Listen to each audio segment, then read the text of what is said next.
दरियाए झेलम को पार करके जब आप पाकिस्तान अधिकृत कश्मीर की तरफ बढ़ते हैं तो कोहाला के पुल पर आपको उर्दू के बड़े बड़े अक्षरों में इबारत लिखी दिखाई देती है, पाकिस्तान से रिश्ता क्या, ला इलाहा इल्लल्लाह। और पुल के दूसरे खंभे पर लिखा हुआ है, कश्मीर बनेगा पाकिस्तान। लेकिन इन नारों से आगे जब आप कश्मीर में घुसते हैं तो आपके सामने वो दर्दनाक सच्चाई खुलती है जिसे वहाँ की आवाम पिछले 75 साल से भुगत रही है, जिसके खिलाफ वो लगातार सड़कों पर एहतजाज दर्ज करवा रही है। पीओजे के पिछले 3 साल से उबल रहा है। राइट टू रिप्रेजेंटेशन, सस्ते गेहूं और सस्ती बिजली की मांग के बदले पीओके के लोगों को गोलियों का शिकार होना पड़ रहा है। जिस कश्मीर को पाकिस्तान अपनी जगलर वैन बताता है, उसकी जनता की असल में उसे कितनी परवाह है। कैसे कराची एग्रीमेंट के नाम पर पाकिस्तान ने पीओके को हमेशा के लिए अपना गुलाम बना लिया, और अब कश्मीर में पाकिस्तानी सिक्योरिटी फोर्सेस की वर्दियां सड़कों के किनारे क्यों टांगी जा रही हैं, ये सब जानेंगे आज के वीडियो में। लेकिन कहानी की शुरुआत करेंगे इस पूरे फसाद की जड़ से, यानी 1947 के कबायली हमले और कराची समझौते से।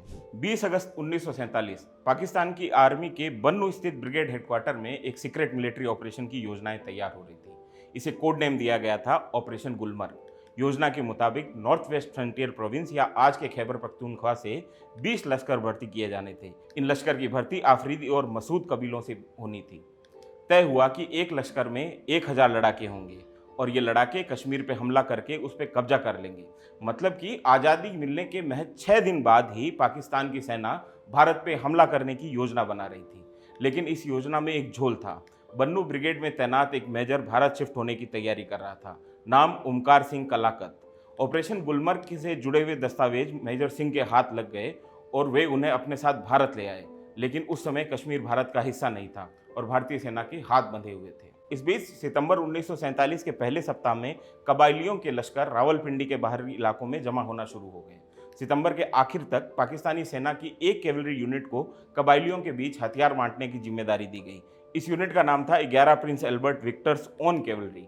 इस पूरे ऑपरेशन का जिम्मा मिला मेजर जनरल जमाल कियानी को। 1 अक्टूबर 1947 तक कबायलियों में हथियार बांट दिए गए। इसके अलावा मुस्लिम लीग के नेशनल गार्ड के मुखिया खुर्शीद अनवर जिन्ना के हुक्म पर 5000 लड़ाकों को लेकर कश्मीर पर चढ़ाई करने के लिए तैयार बैठे हुए थे। 3-4 अक्टूबर 1947 को कबायलियों का पहला हमला हुआ, रावलाकोट के थिरार नाम की जगह पर। इसके बाद मीरपुर और मुजफ्फराबाद में कबलाई लश्कर ने भयंकर मारकाट मचाई। इस मारकाट का पहला निशाना हिंदू और सिख थे, लेकिन कबलाई लश्करों ने मुस्लिम आबादी को भी नहीं बख्शा। पत्रकार ख्वाजा अब्दुल समद ने इस पूरे सानहे का आंखों देखा हाल कुछ यूं बयान किया है। कबीलाई हमले ने मुजफ्फराबाद को पूरी तरीके से तबाह कर दिया। हिंदू और मुसलमान दोनों के घर लूटे गए, दुकानों और बाजारों में लूट हुई, मंदिरों को तोड़ डाला गया और मस्जिदों को नापाक कर दिया गया। अकेले मुजफ्फराबाद में 5000 लोगों को मौत के घाट उतार दिया गया। 1600 औरतों को अगवा कर लिया गया, उनके साथ सामूहिक बलात्कार हुए।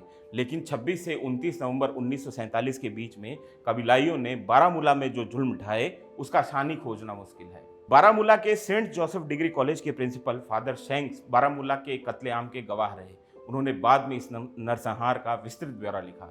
फादर शैंक्स के मुताबिक कबीलाई लश्कर पहाड़ी से गोली बरसाते हुए 3 दिशाओं से नीचे उतरे। उन्होंने सबसे पहले बारामूला के अस्पताल पर धावा बोला। कबीलाइयों की तरफ से पहली टुकड़ी उत्तर की तरफ से दीवार फांदकर अस्पताल के भीतर घुस गई। यहाँ सिस्टर फिलोना एक 20 साल की मुस्लिम महिला की तीमारदारी कर रही थी, जो कि कुछ घंटे पहले ही मां बनी थी। कबीलाइयों को देख के सिस्टर फिलोमेना ने महिला मरीज को अपने पीछे छुपा लिया। कबीलाइयों ने पहले सिस्टर फिलोमेना को गोली मारी, उसके बाद मरीज और उसके नवजात बच्चे को।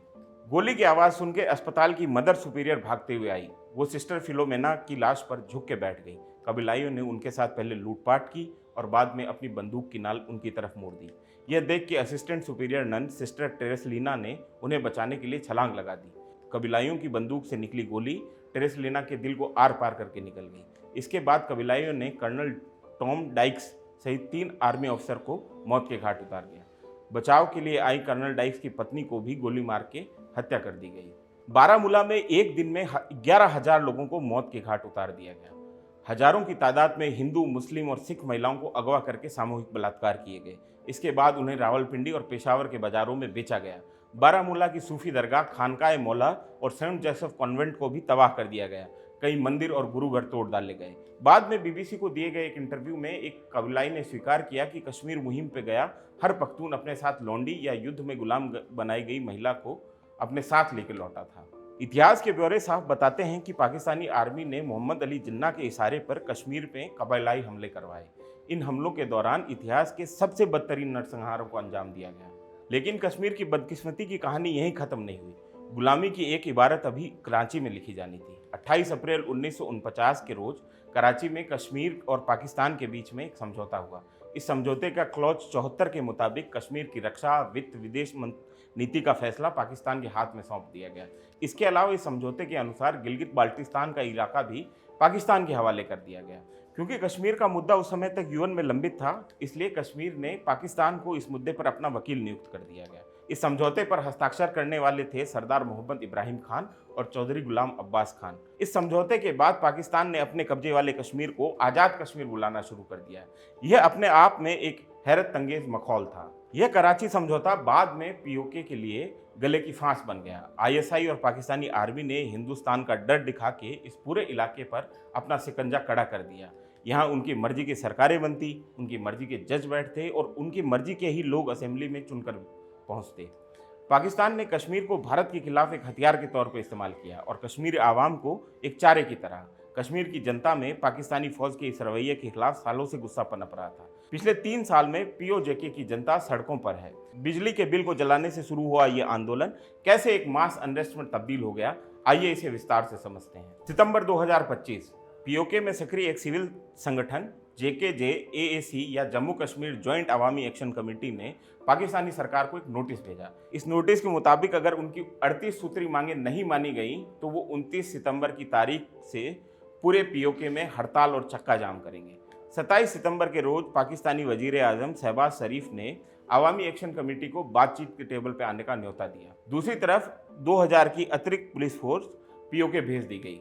पीओके का इंटरनेट बंद कर दिया गया। इसके बावजूद हड़ताल होनी थी और हो के रही। 29 सितंबर को मुजफ्फराबाद, कोटली, भिंबर, रावलाकोट, नीलम घाटी, मीरपुर सहित पीओके के सभी बड़े कस्बों और शहरों में हड़ताल और चक्का जाम शुरू हो गया। लेकिन इस हड़ताल ने हिंसक मोड़ लिया कैसे?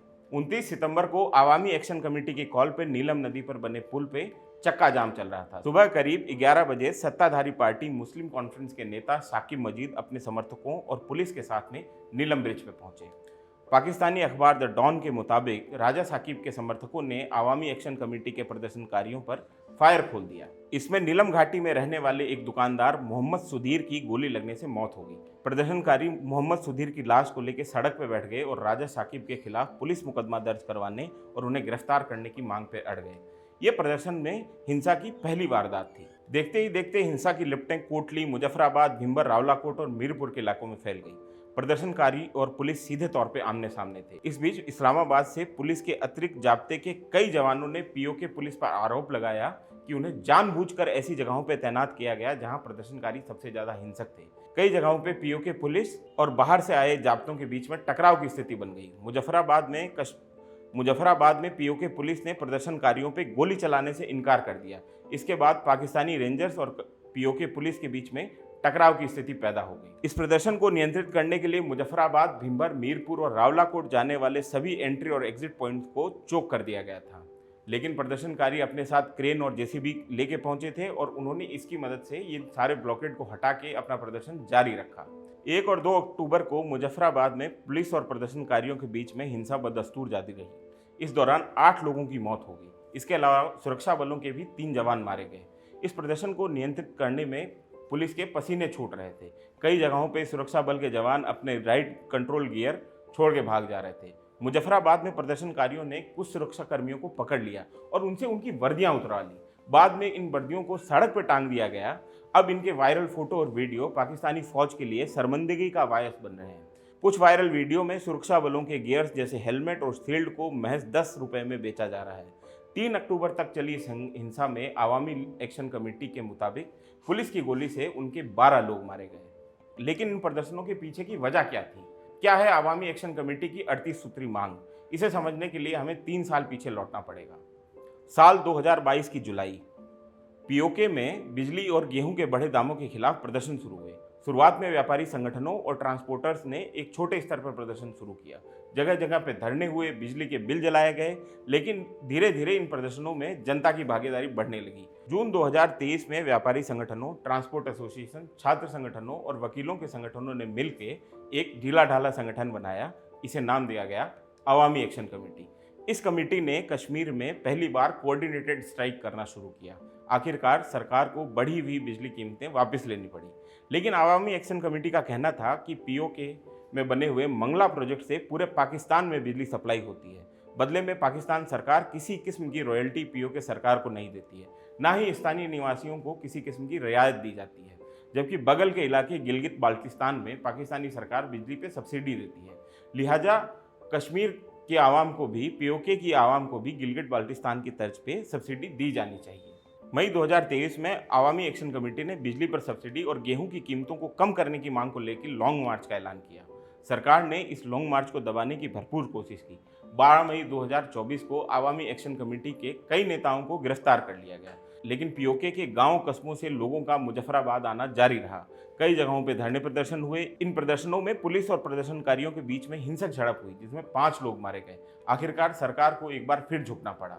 सरकार ने प्रदर्शनकारियों की कुछ मांगे मान ली, जैसे गेहूं की कीमत को 7500 रुपए क्विंटल से घटा के 5000 रुपए क्विंटल कर दिया गया। प्रधानमंत्री शहबाज शरीफ ने पीओके के लिए 2200 करोड़ रुपए का विशेष पैकेज जारी किया।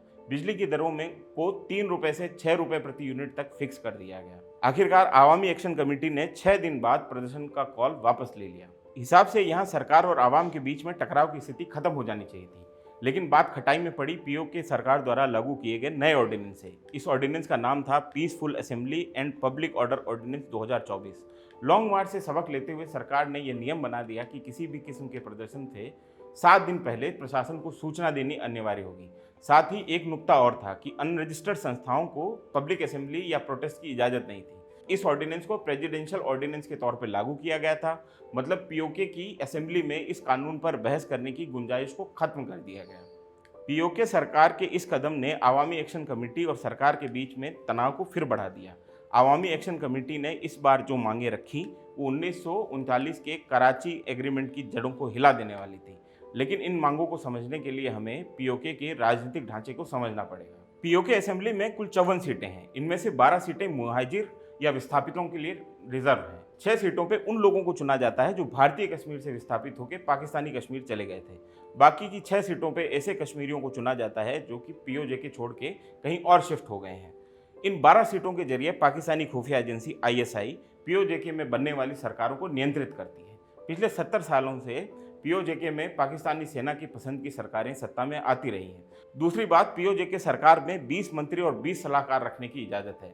मतलब 54 की असेंबली में 40 लोग मंत्रिमंडल का हिस्सा हो सकते हैं। इन्हें सरकार की तरफ से एसयूवी, घर, बॉडीगार्ड, भत्ते वगैरह मिलते हैं। इन दोनों को लेकर जनता में भयंकर रोष था। लेकिन आईएसआई का पीओके के प्रशासन पर नियंत्रण यहीं खत्म नहीं होता। वो सरकार के साथ साथ न्यायपालिका को भी कंट्रोल करती है। आईएसआई के इस कंट्रोल को समझने के लिए आपको जस्टिस मंजूर हुसैन गिलानी की कहानी सुननी होगी।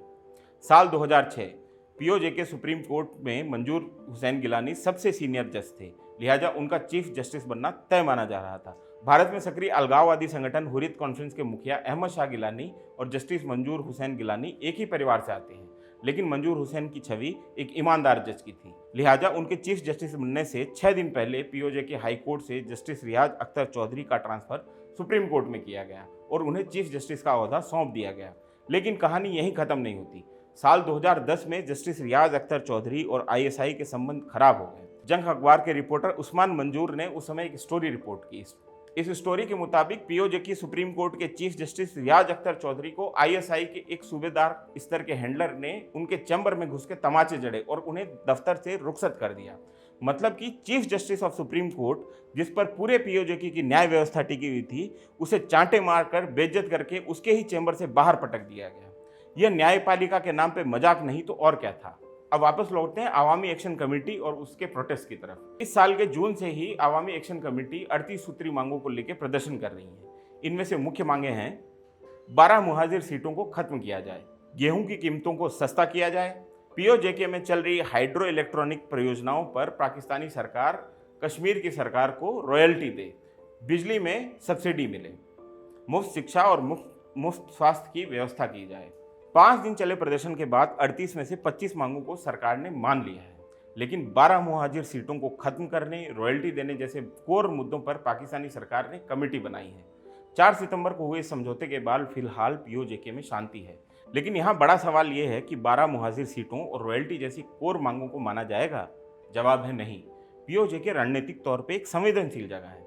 कश्मीर आईएसआई और पाकिस्तान आर्मी के लिए जीने मरने का सवाल है। कश्मीर के नाम पर ही पाकिस्तानी आर्मी उस गरीब देश में इतना भारी भरकम बजट उठाती है। ऐसे में आईएसआई किसी भी हालात में पीओजेके में अपनी कठपुतली सरकार और न्यायपालिका पर पकड़ ढीली नहीं होने देगी। इस बात की पूरी संभावना है कि इन मुद्दों पर बनी कमेटी का नतीजा सिफर रहे।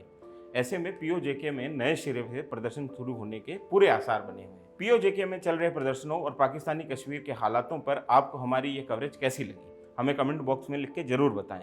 अगर आपको इस तरीके के इन डेप्थ एनालिसिस और ग्राउंड रिपोर्ट पसंद है तो जुड़ जाइए न्यूज़ पिंच के साथ। हम आपके लिए ऐसा कंटेंट लगातार लाते रहते हैं। मेरा नाम है विनय सुल्तान। आपके लिए इस वीडियो को कैमरे पे उतारा था हमारे साथी तौफीक ने। जल्द ही मिलते हैं नए वीडियो के साथ में। तब तक अपना और अपनों का रखिए ख्याल और देखते रहिए न्यूज़ पिंच।